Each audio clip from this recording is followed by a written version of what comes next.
Mas vamos lá para a pergunta de hoje. A pergunta de hoje é do Ananta Vishnu, de Govardhana.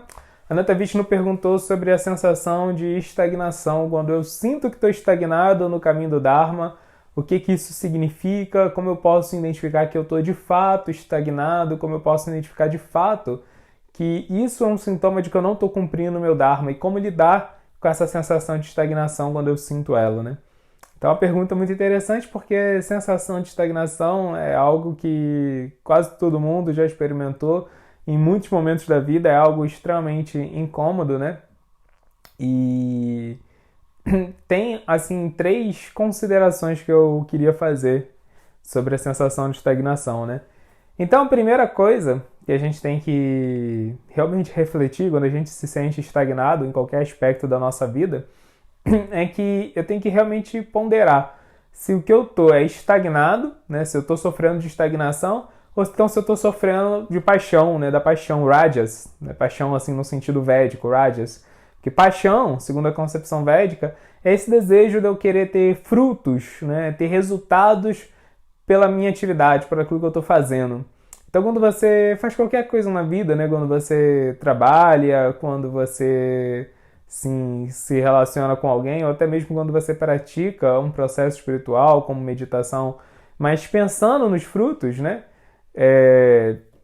Influenciado por essa paixão, então normalmente você vai se sentir agitado, porque esses frutos, esses resultados normalmente não vão vir na velocidade que a gente gostaria que eles viessem, né? Então tem 2 tipos de paixão. Tem a paixão assim mais grosseira, né, que você quer resultados tangíveis, físicos no mundo. Então você, por exemplo, está fazendo o seu dharma, o seu papel no mundo, mas você quer um resultado rápido, né? Você quer ver os resultados se manifestando e talvez o resultado nunca se manifeste, inclusive nessa vida agora, né?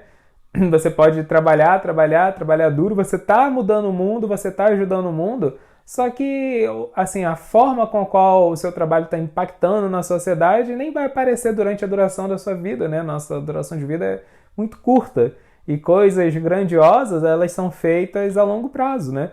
Às vezes a gente vê alguém fazendo um trabalho incrível e fala, caramba, que legal, mas a gente não sabe assim, no ombro de quantas pessoas, de quantas gerações que já estavam trabalhando ali, que a gente não conseguiu ver, que o trabalho foi invisível, né, para que ela tivesse aquele resultado. Então, por exemplo, a Austrália, né, a Austrália, ela por muito tempo foi uma colônia britânica, mas ela era uma colônia penal, ou seja, era para lá que o pessoal mandava os criminosos da Inglaterra, assim, as pessoas marginalizadas da Inglaterra, então nunca teve muito incentivo para educação lá. Tinha os missionários que faziam esse papel, mas a Austrália sempre foi desprivilegiada em questões educacionais e começou um trabalho para depois, né, para poder se reverter isso, né? E aí teve uma geração, meados do século passado, um pouco mais do meados do século passado, assim, que teve uma melhora surpreendente na educação da Austrália.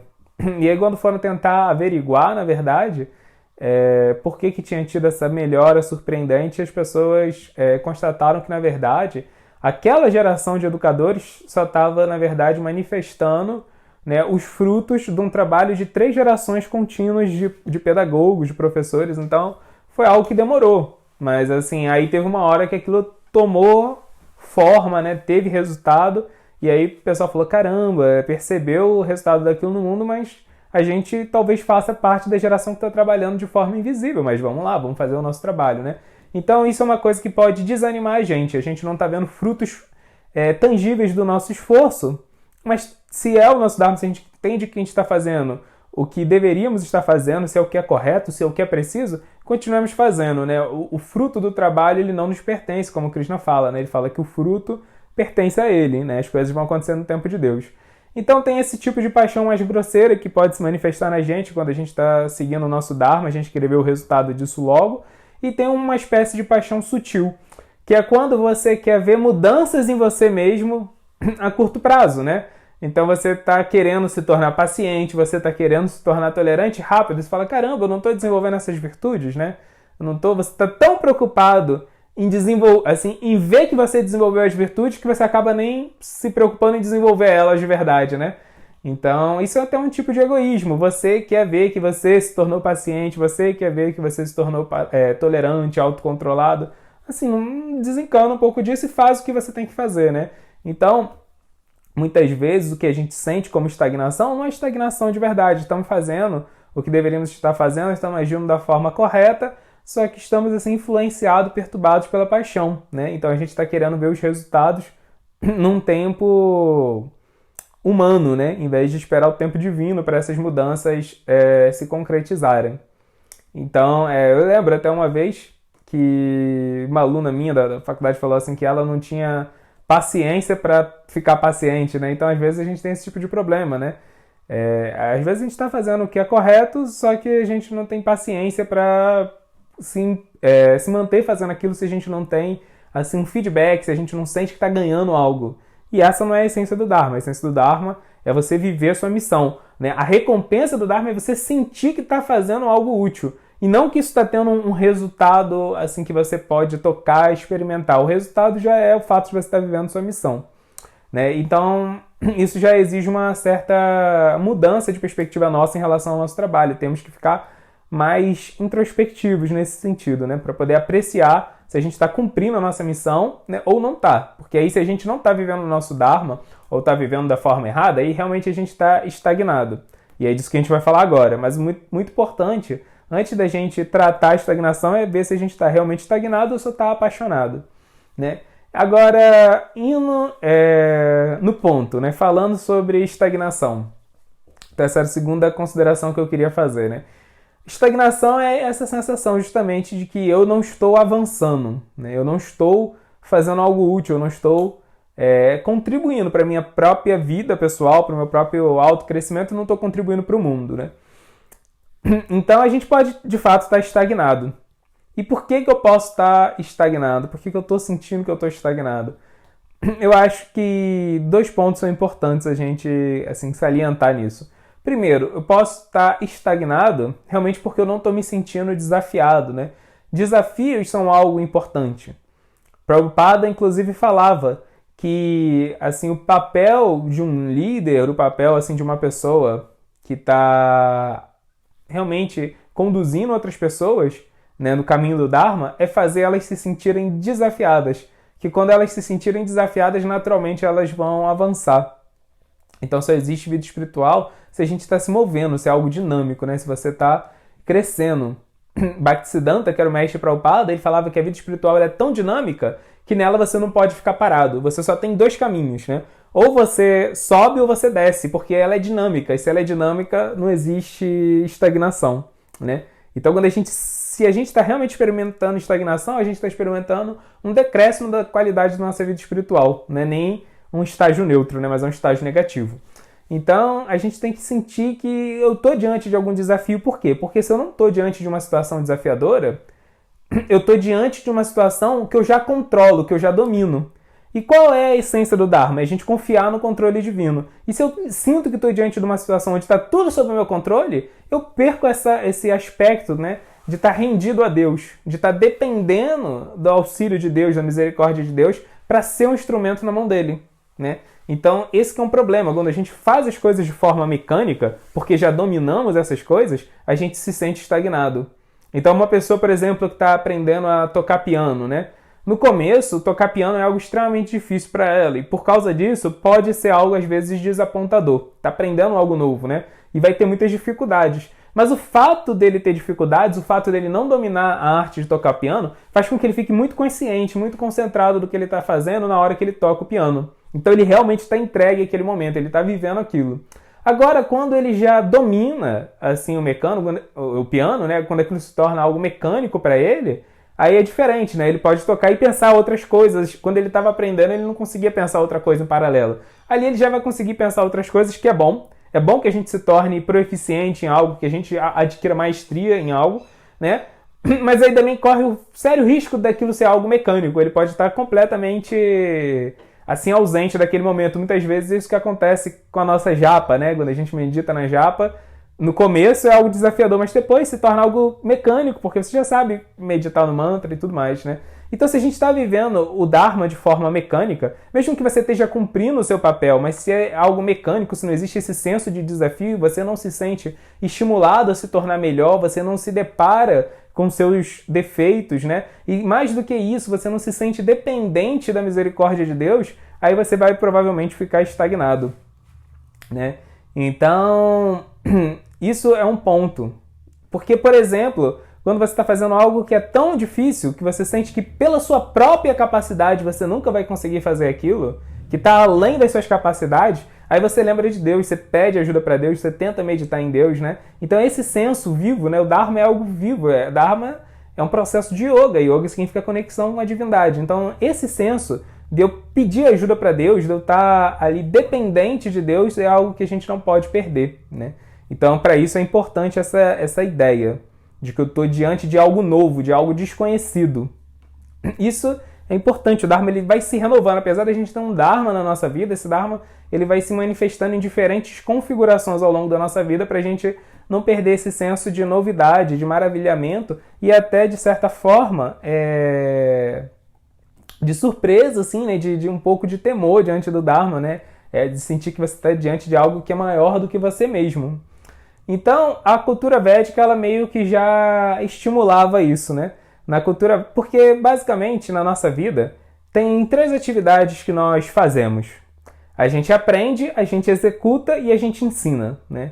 Qualquer coisa que a gente for fazer, a gente vai passar por essas 3 etapas. Aprender, executar e ensinar.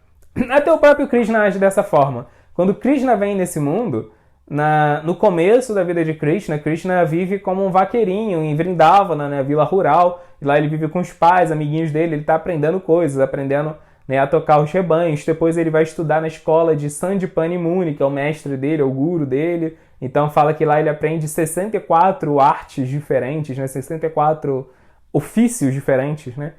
Aprende a falar com os animais, um monte de coisa. Então Krishna mesmo passou por um período de aprendizado. Depois disso, ele se torna um príncipe em Dwaraka. E lá ele ajuda a governar, ele ajuda a combater os exércitos, né? Então ele fica a vida dele muito ativa. E no final da vida dele, o que ele faz? Aí ele vai ensinar o conhecimento. Ele vai ensinar Bhagavad Gita para Arjuna, ele vai ensinar Uddhava Gita para Uddhava, e ele vai transmitir conhecimento. Então Krishna mesmo age dessa forma. Quando Krishna vem na sua encarnação mais misericordiosa, como Chaitanya, mesma coisa, né? Ele passa a infância dele na ilha, né, Ele passa a infância dele na Bengala, no arquipélago de Navadvipa, né? Então, assim, ele fica ali aprendendo com os professores dele, depois ele conhece o mestre dele, Ishvarapuri, aprende com ele a cantar Hare Krishna, aí acabou a fase dele de aprendizado. Aí a segunda fase da vida dele, ele vai viajar pela Índia propagando conhecimento espiritual, então ele está ensinando. E depois, no final da vida dele, o que ele vai fazer? Ele vai transmitir conhecimento para os principais discípulos deles, os Goswamis. Então aí ele já está preocupado em ensinar. Então se Krishna mesmo age dessa forma e nós somos partes de Krishna, né, parcelas de Krishna, a gente também vive esses 3 momentos na nossa vida, de aprender, de fazer e de ensinar. Então, a própria cultura védica já estimulava isso. No começo da cultura védica, da vida da pessoa na cultura védica, ela vivia como um brahmachari, um estudante. Ela tinha que aprender o máximo de conhecimento material e espiritual que ela poderia, junto do mestre, junto do guru ali. Depois de uma determinada idade, ela ia lá e se tornava um grihasta, alguém envolvido com a vida social. Então, ela tinha que arrumar um ofício, um emprego e lidar, né, com aquele emprego com uma consciência conectada com o Dharma. E aí, se ela fosse casar, esse era o momento. Ela casava, constituía família, tinha filhos, e aí era um monte de desafio novo, ter que conviver com um cônjuge, ter que cuidar de filhos. E aí depois, quando ela já tinha se acostumado com aquela vida, aí de novo tinha um puxão de tapete. Ela tinha que aprender tudo do zero, porque ela se tornava um vanaprastha. Vanaprastha significa que beleza, ela se acostumou com o lar, com a casa dela, com o conforto, agora ela já tem uma profissão, já é proeminente naquela profissão, já sabe tudo daquela profissão, os filhos estão crescidos, né, o casamento, já sabe se relacionar no casamento, agora é hora de renunciar. Agora que você aprendeu a lidar com esse mundo, agora você vai ter que renunciar, vai ter que peregrinar pelo mundo, vai ter que aprender a arte do desapego, vai ter que pegar tudo aquilo que você construiu e passar para os seus filhos, passar para os seus sucessores no trabalho, né? E vai ter que se desapegar, você vai ter que passar mesmo e, bem, bola pra frente, agora tá na mão deles e eu vou fazer outra coisa da vida. Então, quando a gente não tem esse fluxo, quando a gente não vai se botando diante de novos desafios, que a gente não tem uma mudança na nossa vida, os desafios são sempre os mesmos, e aí os desafios não têm valor, você sente que você não está crescendo, e isso é uma sensação terrível, né? Então, isso é importante, desafios novos, você sentir que agora, não importa tudo que eu já aprendi, eu estou diante de uma situação totalmente nova, né? Então, quando uma pessoa ela não é estimulada, ela não se põe numa situação nova, o que acontece é que ela começa a ficar extremamente frustrada e começa a ficar extremamente crítica de outras pessoas, porque ela sente que ela não está avançando, assim, ela sente que ela não está aprendendo algo novo, ela não sente que ela está dando uma contribuição nova, ela sente que a vida dela não tem frescor, né? Então ela começa a ficar frustrada por causa disso, e existe um ditado na Bengala que diz Atmavam Maniatejaga, né? Tudo aquilo que a gente tem dentro da gente e é dessa forma que a gente vai ver o mundo. Então, se você está muito frustrado, aí você vai achar que o mundo é um lugar frustrante. Porque você está frustrado, o mundo é um lugar frustrante, o mundo é um lugar frustrante porque está todo mundo fazendo tudo errado, né? Então, essa é uma consequência, você se torna muito crítico. Isso é uma consequência direta da estagnação. Então, precisamos de desafios novos, né? Isso é algo extremamente interessante que a gente vê isso, mesmo na história diante dos grandes sábios, assim, né? Da cultura védica, por exemplo, Vyasadeva, que foi o editor dos Vedas, depois de escrever os Vedas, depois de escrever o Mahabharata, que é o grande epopeia da Índia, que tem a Bhagavad Gita, que imagina só a própria conversa de Krishna, onde Krishna explica a ciência do yoga para o mundo, né? Depois de ter escrito tudo isso, ele se sentiu frustrado, ele se sentiu estagnado, ele sentiu que ele não estava vivendo o Dharma dele. Imagina, Vyasadeva, que escreveu os Vedas, que ensinou para o mundo inteiro o que é o Dharma, ele mesmo sentiu que não estava seguindo o Dharma dele. E aí o mestre dele, Narada, vira e fala, olha, tem uma coisa que você não fez. Né? Ele fala, essa literatura toda que você fez, fala de Deus, mas fala de muitos outros assuntos, né? Fala sobre Ayurveda, fala sobre astrologia, fala sobre cerimônias, tudo isso é legal, mas as pessoas podem ler esses livros e pensar que essas coisas têm o mesmo nível de importância. Né? Essas coisas são totalmente secundárias. O centro dos Vedas é Deus. E você fez uma literatura que fala de Deus e tantas outras coisas interessantes, mas muito menores que Deus, que as pessoas podem se distrair a partir da sua literatura. Faz uma literatura que fala só de Deus, né? Então o mestre dele deu um desafio novo para ele. E aí o próprio Vyasadeva escreve, né, depois disso, o Bhagavatam, que é a literatura que fala só de Deus. E lá ele mesmo descreve essa frustração que ele sentiu por estar estagnado, por ter, assim, cumprido o papel dele, sentir que não tinha mais nada que ele pudesse fazer e ver tudo, assim, né, com desgosto. E ele mesmo fala do júbilo, da felicidade que ele teve diante, né, desse desafio novo de escrever uma literatura que ia ser superior mesmo aos Vedas, né, que é um livro que só ia falar de Deus. Então, isso foi importante. Ele fala lá que ele ficou realmente em um transe místico, de tanta felicidade, tanto júbilo, de tanta concentração, que ele estava no caminho do Dharma diante de um desafio novo. Né? Então a gente precisa de desafios. E aí é importante entender que desafios novos não significa que a gente vai ficar pulando de uma coisa para outra sem parar, assim, né? Que a gente vai estar sempre fazendo ofícios novos e mudando de lugar, porque, assim, estagnação é diferente de estabilidade, né? Você pode estar muito estável no mesmo local, fazendo a mesma coisa, mas aquela mesma coisa sobre novas perspectivas, né? Sobre, assim, agregando objetivos novos para aquela mesma tarefa que você faz, né?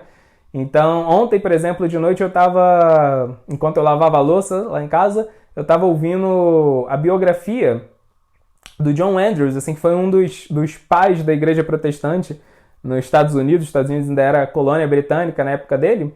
E ele é um cara genial, ele fez muitas coisas, mas ele fala assim que o grande trunfo da vida dele é que ele ficou a maior parte da vida no mesmo lugar, assim, na mesma igreja. Então ele falava que sempre que ele ficava lá na mesma igreja, ele conseguia perceber novos detalhes que ele não tinha percebido ali, e ele percebia novos desafios. Então primeiro ele viu, o pessoal aqui, eles não têm compreensão suficiente da Bíblia, e ele foi lá e tentou corrigir isso, né? Aí depois, como ele ficou lá, ele percebeu novos desafios, que as pessoas elas não têm bons relacionamentos, né, de marido e esposa, bons relacionamentos conjugal. Aí depois, uma outra fase da vida dele, ele passou a tentar corrigir isso nas pessoas, né? Então, assim, a gente conseguir novos desafios não significa que eu tenho que mudar de emprego, que eu tenho que ficar insatisfeito e partir para uma vida totalmente nova, no outro canto do mundo. Não é isso. No mesmo lugar, se você tiver a concepção correta, se você for introspectivo, souber olhar para as coisas, a gente vai ver que, às vezes, no mesmo ofício, no mesmo lugar, surgem novos desafios, né? A gente tem como ficar estimulado, né? Inclusive, um dos sintomas da paixão é querer o tempo todo fazer coisas novas. E um dos sintomas da bondade é você manter aquilo que você fez.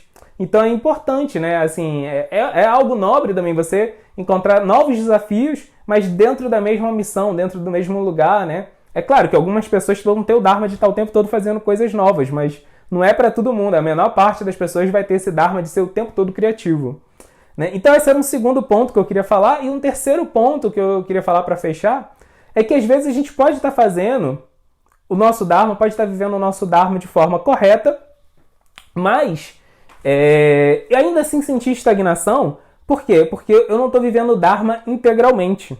Então, apesar de eu externamente estar fazendo o que é correto, às vezes até me sentindo desafiado com novos obstáculos, eu posso não estar vivendo tudo aquilo com a concepção assim íntegra do dharma.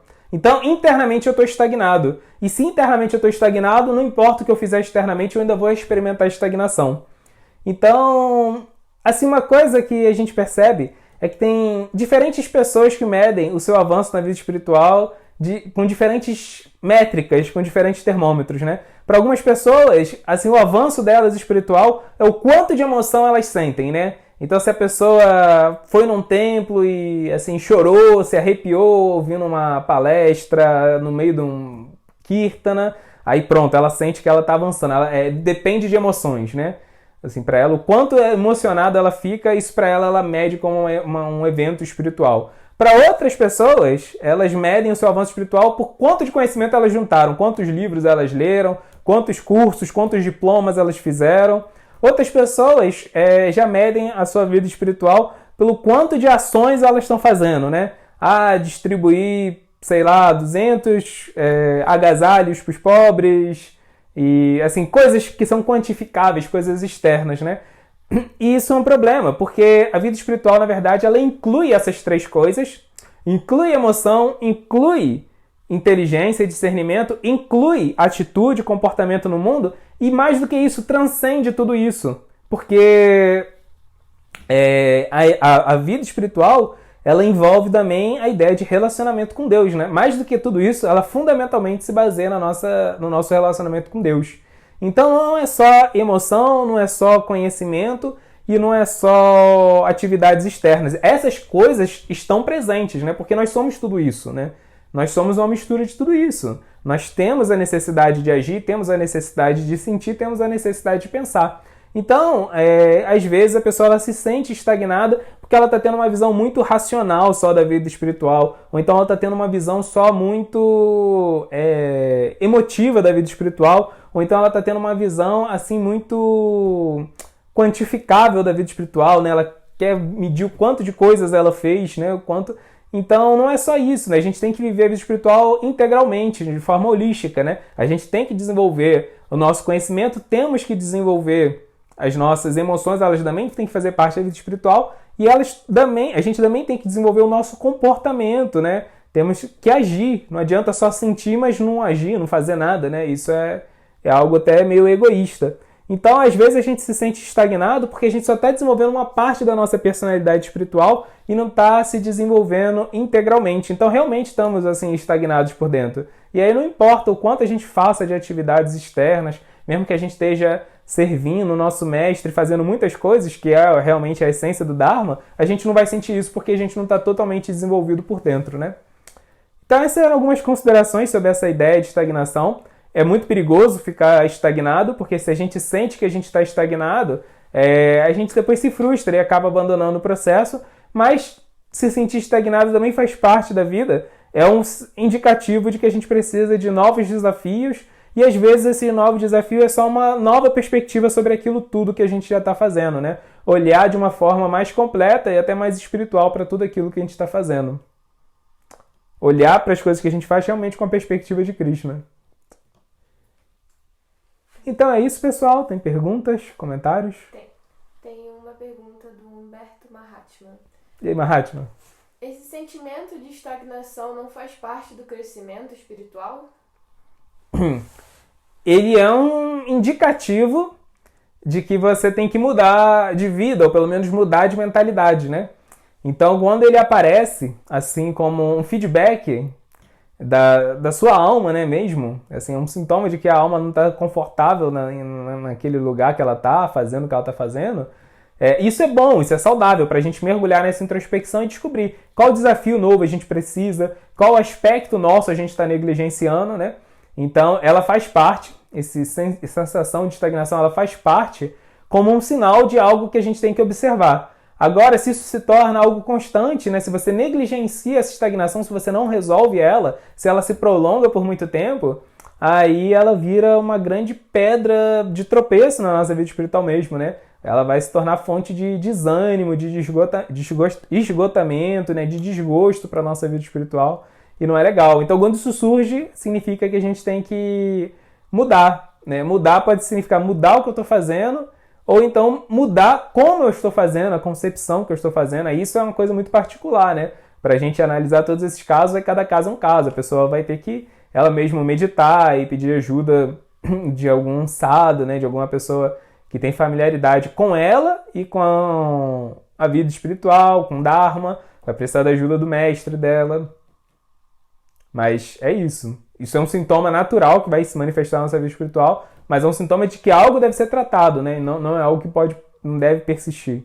Persistiram os sintomas, deve-se procurar o médico.